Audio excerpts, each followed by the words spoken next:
আসসালামু আলাইকুম। ওয়ালাইকুম সালাম। কেমন আছেন? এই তো ভাই ইনশাল্লাহ খুব ভালো আছি।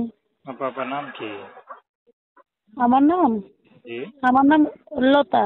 খুব সুন্দর নাম। তো লতা আপা, স্ক্রিনে যে ছবি দেখতে পারতেছি, এটা আপনার ছবি?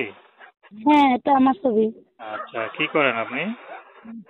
আমি কাজ করি, মানুষের বাড়ি সেলাই মেশিন এর কাজ করি ভাই। আমার খুব কষ্ট হয়, সংসার চলে। আমার এখনো বিয়ে শাদী হয় নাই।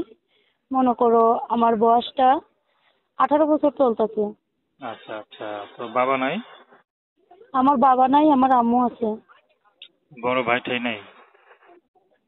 বড় ভাই নাই, আমরা দুই বোন। এক বোনের বিয়ে হয়ে শাদী হয়ে গেছে, বর্তমানে আমি আছি। আচ্ছা আচ্ছা, তো আপনি এত কষ্ট না করে বিয়ে করে শাদী করে ফেলেন।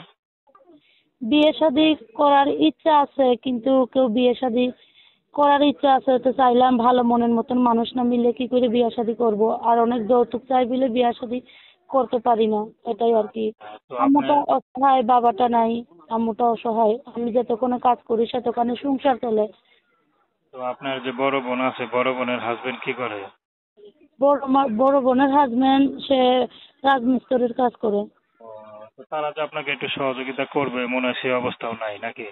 সে সহযোগিতা করবে, সে খাওয়ান পরন সবকিছুই দিতেছে। যে হয়তো বাবা নাই, বড় একটা ভাই নাই, ফ্যামিলির মধ্যে বড় একটা আপু আছে, তা আপুর স্বামীটা মনে করো খাওয়ান খরচ যখন বিপদে পড়ি সেখন দেয়।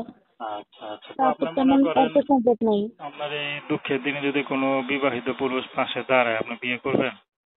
হ্যাঁ ইনশাল্লাহ, আমার দুঃখের দিনে যদি সে বিবাহিত পুরুষ আমার পাশে দাঁড়ায়, আমি তার কাছে বিয়ে শাদী বসতে চাই। আমি এমন একটা মানুষ চাই, সে যাতে 5 ওয়াক্ত নামাজ কালাম পড়ে, আমিও 5 ওয়াক্ত নামাজ কালাম পড়ি। ইনশাল্লাহ ভালো একটা মনের মানুষ পাইলে বিয়ে শাদী করার ইচ্ছা আছে আমার। আচ্ছা, দর্শক আপনার লতা আপুর কথা শুনলেন। তো প্রেম ভালোবাসা সাহায্য সহযোগিতা বিয়ে শাদী করা একান্ত আপনাদের ব্যক্তিগত ব্যাপার।